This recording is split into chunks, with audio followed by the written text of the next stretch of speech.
Nous sommes aujourd'hui en direct de Las Vegas, de la Fabric Conférence plus spécialement. Et pour cet épisode, nous allons décrypter toutes les annonces de la FabCon qui ont été faites en keynote, mais dans les différentes sessions. Alors en vrac et dans le désordre, One Lake Security, tout ce qui est autour de l'automatisation avec le Fabric CLI, le Terraform Provider, les Variables Library, mais aussi les Materials View qui sont vraiment très prometteuses en ce qui concerne vos ETL et la gestion de vos données. Et enfin, on terminera aussi avec beaucoup d'IA, de l'IA partout, évidemment du copilote, mais aussi tous les data agents qui débarquent dans Fabric. Alors vous êtes prêts ?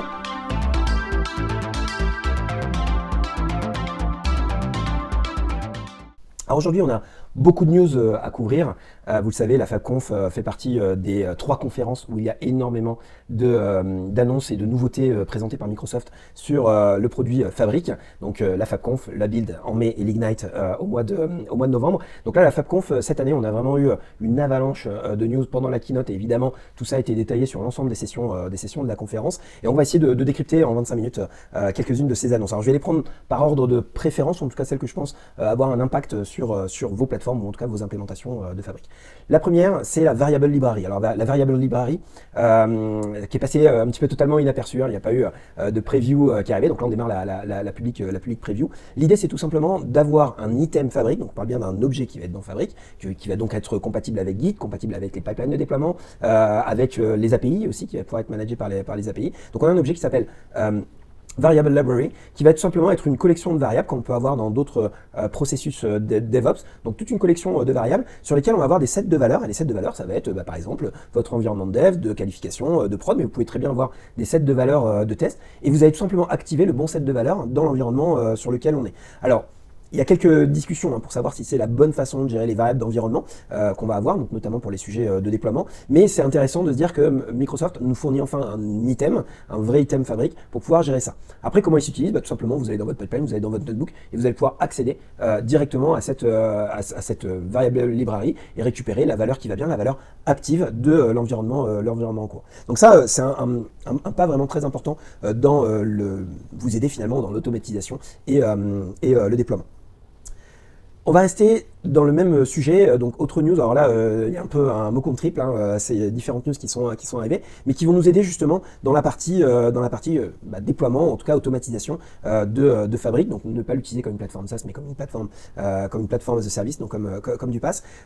Amir Netz en keynote a dit que le souhait c'était de transformer Fabric en une plateforme pour les pro dev, donc les développeurs professionnels. Donc en effet, plutôt profil data engineer développeur, donc qui finalement automatise énormément de choses, notamment vis-à-vis du déploiement.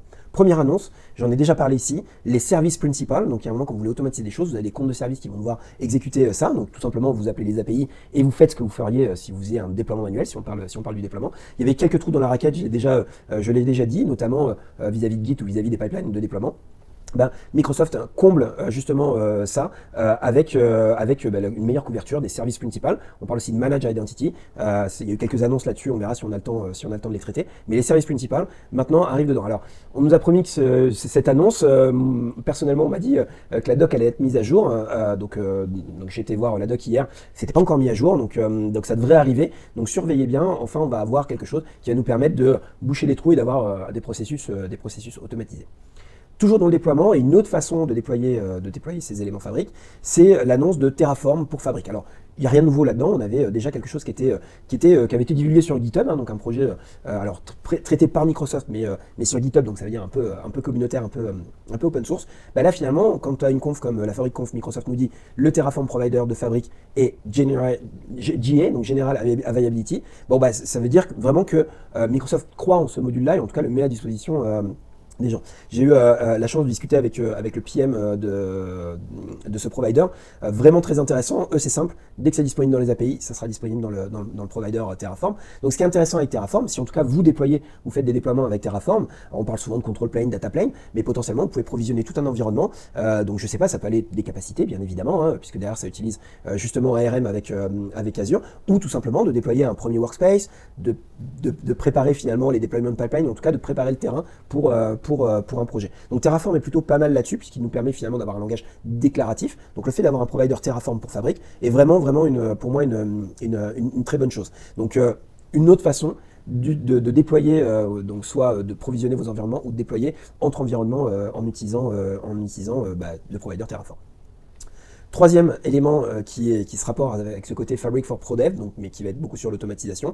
Et là, je ne le voyais pas du tout venir, mais en fait, Microsoft met à disposition une CLI. Donc CLI, c'est Command Line Interface. Donc c'est tout simplement le fait de pouvoir automatiser des choses avec une simple ligne de commande dans votre operating system préféré, que ce soit Linux ou que ce soit Windows. Donc ça, c'est des choses qu'on connaît très bien dans l'univers Azure, avec Azure CLI. Donc là, on a Fabric CLI, et la démo est assez bluffante, puisque tout simplement, ce que nous montre Microsoft, c'est qu'on va pouvoir se balader dans les artefacts Fabric, donc tout simplement aller lister les workspaces, rentrer dans un workspace comme on rentrerait dans un répertoire, créer un lakehouse, rentrer dans le lakehouse et lister les tables. Donc on a vraiment quelque chose qui est extrêmement prometteur. Pareil, là, Microsoft nous met à disposition, il est fort à parier que ça va s'enrichir au fil du temps. J'ai pas encore regardé si tout était bien présent dedans, parce que la démo est alléchante. Maintenant, il faut aller justement voir et confirmer si le produit est conforme à nos attentes. Donc à voir, mais en tout cas, moi j'ai été assez scotché par la démo de Fabric CLI, Command Line Interface, qui, je pense, va offrir tout un tas de scénarios, y compris pour le déploiement, pour simplifier certaines opérations. Un autre gros morceau qui pourrait presque valoir un mot compte triple aussi, c'est évidemment l'IA. Alors, honnêtement, dans cette conférence, l'IA, dans la keynote, mais aussi dans toutes les sessions qui étaient organisées, en tout cas données par les gens du Product Group, donc les PM qui fabriquent, c'est l'IA. L'IA est partout, donc toute fonctionnalité, elle est AI fueled, AI powered, with AI, etc. Alors ça c'est marrant parce qu'en fait, ils utilisent beaucoup le mot IA, pas forcément le mot copilote, mais on va y revenir quand même. On a quelque chose, on a beaucoup d'annonces autour de tout ça.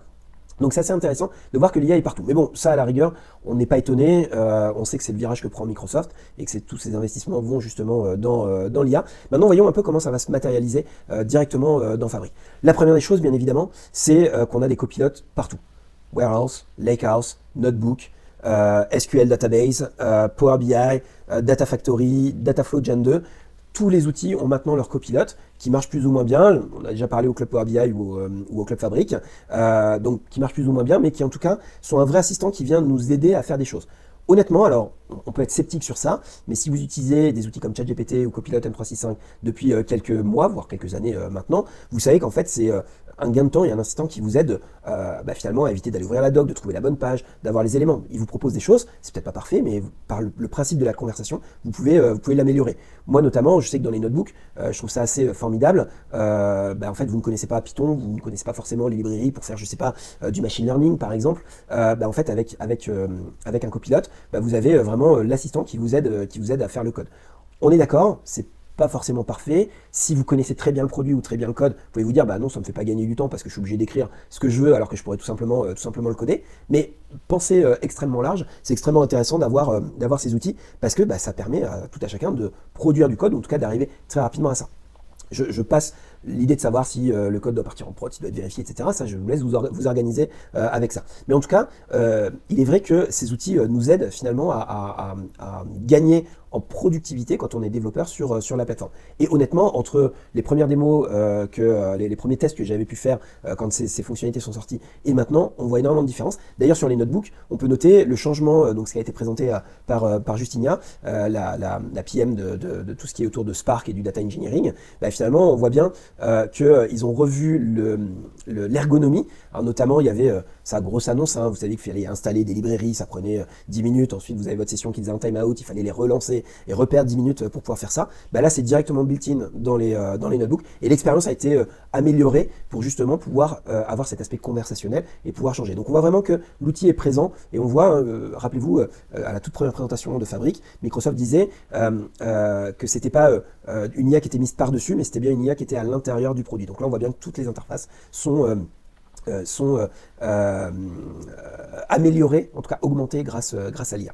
Mais moi, ce qui est assez intéressant, et je vais revenir peut-être plus sur le côté Power BI, mais on va aller un petit peu plus loin que Power BI, c'est, alors, il y a eu plusieurs noms qui ont été évoqués lors des keynotes et des sessions. Donc c'est Christian Wade notamment qui présentait ça. Donc on parle souvent de chat with your data. ou alors de Copilot Home for Power BI. L'idée est à peu près la même, et d'ailleurs, il y a dans les annonces et les nouveautés, il y a un renommage de ce qu'étaient les AI Skills. Donc vous avez un item qui s'appelait AI Skill, qui maintenant s'appelle Data Agent. C'est ça qu'on appelle finalement l'agent qui va être capable d'aller interroger vos données, et sur lequel vous allez pouvoir donc discuter avec vos données. Et donc, globalement, on voit les pièces du puzzle se mettre en place. Donc, revenons sur AI Skill, qui maintenant devient Data Agent. Donc, là-dessus, pas de nouveauté sur la fonctionnalité, si ce n'est qu'elle est diablement plus efficace, mais vous allez tout simplement dire les données que vous avez besoin, sur lesquelles vous voulez que l'IA soit capable d'aller interroger. L'IA ne lit pas vos données, mais elle comprend tout ce qui va être métadonnées. Ce qui est intéressant, et le terme qui a été employé en keynote, c'est « educate your data agent ». Pourquoi? Parce qu'en fait, il nous manque toujours un petit gap pour comprendre finalement la table du lakehouse, comment interpréter les données, comment faire ça. C'est simple, ce qu'on fait dans tout un tas d'autres outils, c'est tout simplement de mettre des instructions, de mettre des questions. J'en avais parlé la dernière fois. Donc ça, on a cet agent. Ce que Microsoft nous indique, c'est que cet agent finalement va être disponible depuis AI Foundry. Donc en fait, vous vous rappelez, on avait un point de terminaison qui était la sortie de AI Skills. Là maintenant, on va pouvoir nativement récupérer ce data agent dans AI Foundry. Donc vous imaginez, vu la stratégie et donc la direction pour Microsoft avec l'IA et avec ce monde des agents de l'IA, vous doutez bien que cet agent qui connaît vos données, il va se retrouver à différents endroits. Et donc, ce qui est intéressant, c'est qu'on va le corréler avec cette autre expérience, qui est cette fois-ci plus du côté Power BI. Donc, c'est d'avoir finalement, donc, Christian Wade a présenté en keynote un sneak peek. Donc, c'est le terme employé pour dire que c'est pas une preview, mais c'est une orientation que pourrait prendre Microsoft. Donc, tout simplement, on a une home comme Copilot M365. Bonjour Jean-Pierre, que voulez-vous faire? Là, on a des exemples de prompts et on commence à chatter avec les données. En fait, l'expérience, c'est tout simplement de remplacer la barre de recherche.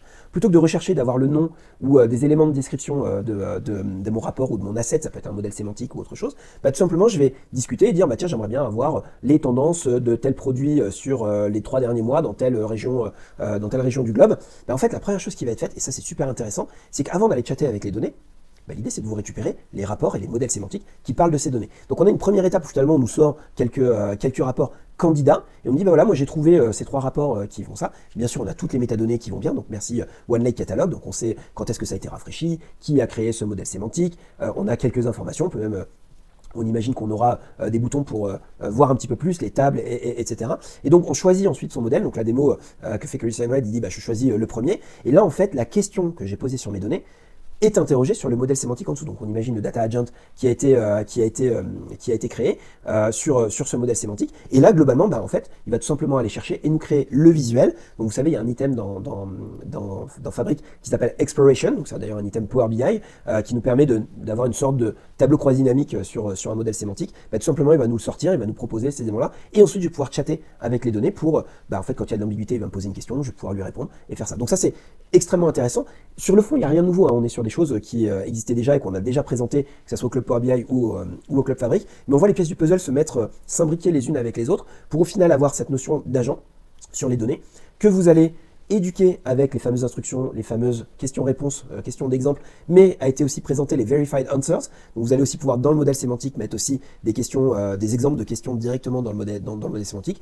On imagine que tout ça va fusionner, qu'il va y avoir les exemples de questions au même endroit. Il y a tout un tas d'autres éléments, les synonymes qu'on avait dans Q&A sont toujours là. Et d'ailleurs, il y a eu une session assez intéressante des gens qui travaillent sur Copilot for Power BI qui nous expliquaient que c'était très important d'utiliser les synonymes, d'avoir des bonnes descriptions dans votre modèle. Donc tout ça, finalement, alimente cette intelligence artificielle qui va vous permettre finalement de discuter avec vos données. Et donc, avec aujourd'hui le endpoint qui est disponible dans AI Foundry, donc dans des applications d'IA que vous pourriez créer par ailleurs, on imagine demain que ça pourrait arriver dans d'autres produits de Microsoft et mettre à disposition cet agent sur les données. Donc moi je suis très très enthousiaste sur ça, vraiment je trouve ça assez intéressant parce que ça va, en tout cas c'est la promesse, permettre finalement d'aider à cette friction qu'on a quand on démarre, quand on est data citizen et qu'on démarre sur Power BI ou sur Fabric. On ne sait jamais pas trop par où commencer, etc. Là finalement, plutôt que d'aller dans la recherche et de trouver le bon mot-clé, donc d'avoir de la chance, on va plutôt directement utiliser un agent qui va nous guider et nous emmener vers les bonnes données et qui d'ailleurs bien sûr va comprendre le glossaire de l'entreprise, va comprendre le langage naturel, va comprendre tous les exemples de questions que vous allez pouvoir mettre pour justement fournir une expérience au top. Donc ça c'était les nouvelles autour de l'IA. On va maintenant s'appuyer sur une autre nouvelle. Alors pareil, c'est un sneak peek, mais on sent toute la promesse qu'il y a derrière, en tout cas l'enthousiasme de Microsoft. Donc là, c'est notamment lors d'une session le CVP qui s'occupe de toute la partie data analytics, donc qui contient les warehouses, les lakehouse, donc le Spark et le SQL, qui nous a parlé des Donc Justinia nous a présenté ça, les Materialized View. Qu'est-ce que c'est? Un Materialized View, c'est assez bluffant. Pareil, énormément de promesses derrière tout ça, donc on verra ce que ça donnera, parce qu'aujourd'hui, il n'y a même pas de preview disponible, mais on voit tout le potentiel que ça peut avoir. Alors, qu'est-ce que c'est et quel potentiel c'est? L'idée, c'est tout simplement de créer des vues. Ça, vous dites, jusqu'ici, je pouvais en faire sur un Lakehouse. Donc aujourd'hui, ce qui a été présenté, c'est sur le Lakehouse. Donc créer des vues, ça, pour le coup, rien de nouveau. Je vais faire ça très bien. Mais l'idée, c'est de les matérialiser dans le sens où, finalement, il va y avoir un moteur qui va les exécuter et qui va construire la vue et préparer les données. Alors vous dites, ok, c'est un peu, je crée une table, donc comme si je faisais un set as sur des données pour créer une nouvelle table. Sauf que on a vu quelques éléments, en tout cas de langage, quand vous créez cette vue, avec notamment la notion de constraint que vous allez pouvoir mettre. Et donc vous allez pouvoir dire, et moi là où je trouve génial, vous allez pouvoir mettre des contraintes de dire, là je veux du non nul, là je veux un range de valeurs entre temps et temps, etc. Alors je ne sais pas jusqu'où ça ira. Est-ce qu'on pourra mettre par exemple des contraintes de lookup pour regarder une foreign key sur une autre table? Donc ça on verra, mais en tout cas on va pouvoir déclarer des contraintes. Donc ça vous avez ça dans quelques frameworks type DBT ou autres qui sont justement en vogue parce qu'on est très déclaratif dans sa data quality, dans la préparation de ces données. Ensuite vous faites votre vue avec les jointures. Mais ce qui est assez intéressant, c'est que vous pouvez donner donc, dans les contraintes le comportement que va avoir le moteur si jamais une ligne ne respecte pas une contrainte. Et notamment, il y a cette notion qu'on connaît tous en BI depuis 25 ans, la notion de rejet, de se dire que quand j'ai une ligne ou en tout cas une donnée qui n'est pas bonne, il faut que je la rejette et que je la mette quelque part pour que justement après on en fait ce qu'on en veut, hein. On a les règles métiers qui permettent de les retraiter mais qui va permettre de rejeter. Et donc ce qui est intéressant c'est que en fait, behind the scene, donc derrière tout ça, il y a un moteur qui va exécuter les Materialized View. Donc dès l'instant, alors je n'ai pas bien compris si encore on pouvait le faire sur récurrence, si c'était quand des données arrivaient dans la table principale. Mais bref, vous allez avoir une exécution. Donc ils nous ont montré tout un écran de lineage où on voit la première table, la table bronze, en l'occurrence sur lequel je génère mes silver avec mes contraintes, mes jointures, mes case when, etc. Et ça c'est intéressant parce qu'en fait, on voit l'exécution de tout ça. Et quand il y a un problème avec notamment des contraintes non respectées, la table passe en rouge et je vais pouvoir inspecter ce qui s'est passé et dire j'accepte pas, enfin voilà, de faire ce qu'on a à faire et ensuite finalement d'aller sur le flow. Et donc tout ça se fait automatiquement. Donc on n'a pas à orchestrer ça, c'est fait automatiquement. Alors, plein de questions. Est-ce que ce sera disponible sur le warehouse? Est-ce qu'on pourra faire des vues matérialisées qui démarrent sur des données qui sont dans le Lakehouse, qui ensuite arrivent sur le warehouse? Qu'on peut le faire aujourd'hui, par exemple, avec aussi, est-ce que ça sera cross-space avec les shortcuts? Donc, moi, j'ai plein de questions là-dessus. Mais vous voyez, en termes de nouveautés, on est sur quelque chose d'extrêmement prometteur avec les Materialized View, donc les vues matérialisées qui arriveront dans Fabric. On espère, moi j'attends la private preview pour pouvoir tester tout ça et on attend la public preview pour vous faire une présentation au Club Fabric de tout ça. Mais en tout cas, très enthousiaste parce que dans énormément de cas d'usage qu'on voit en BI, Analytics, où finalement j'analyse des données de mon ERP, etc., on s'aperçoit qu'en fait on a peu de transformation, on a peu de retravail de données, c'est souvent des choses assez simples. Là on pourrait se dire qu'avec des vues matérialisées, je pourrais avoir un flow automatique. Dès que mes données arrivent, j'ai toutes mes vues qui s'enchaînent et j'ai mes données qui sont disponibles directement depuis l'avance. Donc ça c'est vraiment quelque chose qui est extrêmement intéressant, les vues matérialisées. Allez, il nous reste quelques minutes, je vais traiter une autre news qui a eu ma préférence, en tout cas dans cette sélection pour Fabric 25. C'est l'annonce de, alors je vous le fais en anglais, Seamless Migration. Donc migration sans couture, donc en gros une migration extrêmement simplifiée et tout automatisée par Microsoft. Et en effet, là, la promesse, donc c'est Charles Webb, l'un des PM qui s'occupe de, donc anciennement Synapse, mais maintenant Fabric Data Warehouse, qui est venu présenter cette fonctionnalité. Alors, je ne sais pas si c'est une public preview, une pré-preview, une public preview ou un sneak peek, mais en tout cas, a été présenté une démo où en fait on voit comment on pourrait, quand ça sera évidemment disponible, comment on pourrait migrer depuis Synapse. Alors c'est assez marrant parce que au tout début de la démo, finalement on voit aussi d'autres migrations, donc notamment on voit Azure Analysis Services, donc on voit que Microsoft travaille sur une expérience de migration interne, donc de ses propres produits, mais là en l'occurrence la démo était sur Synapse. Et ce qui est intéressant, c'est que finalement vous vous connectez à Synapse, vous choisissez les tables que vous voulez migrer.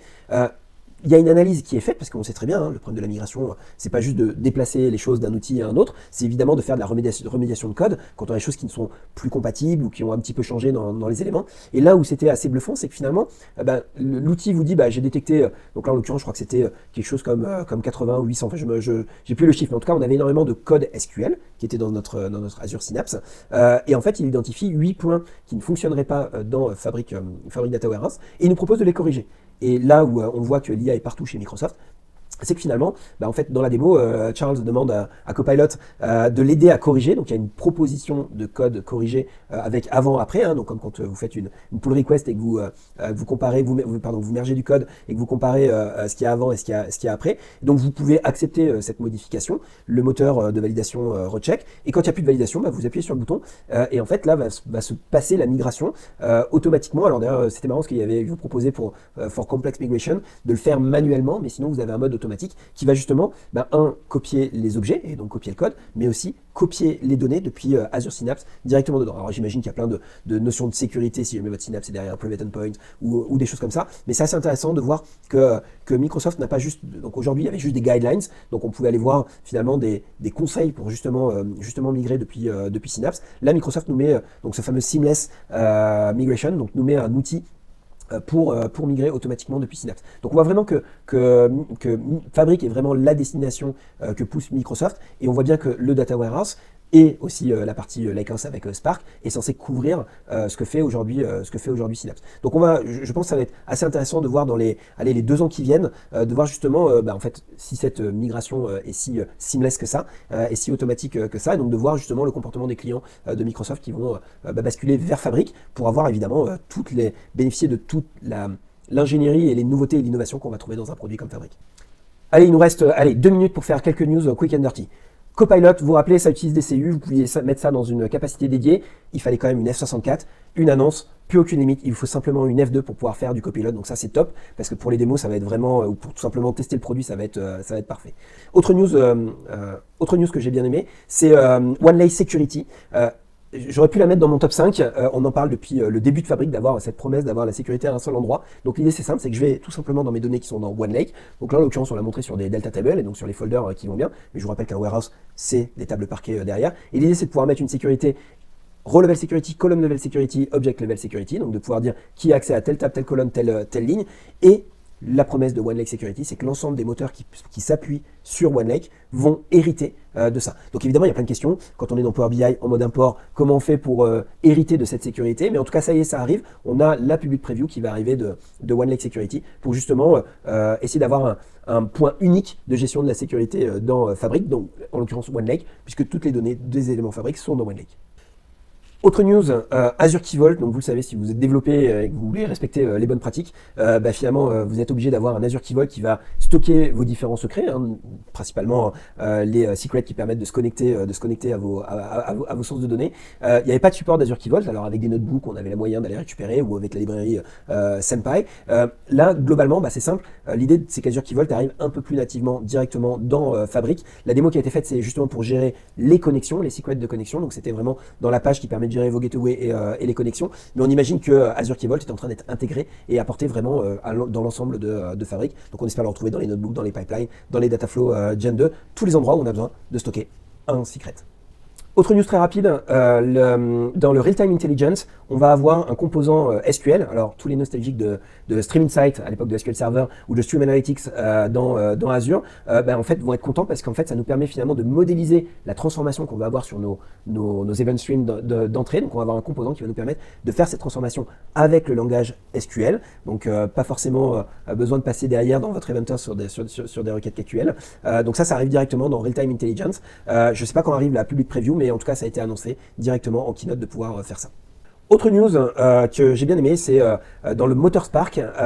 Alors, il y a plein de débats sur le mode de facturation, le billing model de Fabric, donc par capacité, parce qu'il y a toujours des cas très spécifiques qui ne rentrent pas dans le cas général qui a été pensé par Microsoft. Et notamment, vous savez exactement de quoi je parle, si je vous parle de saturer finalement une capacité et donc de devoir finalement la reset pour pouvoir continuer à l'utiliser.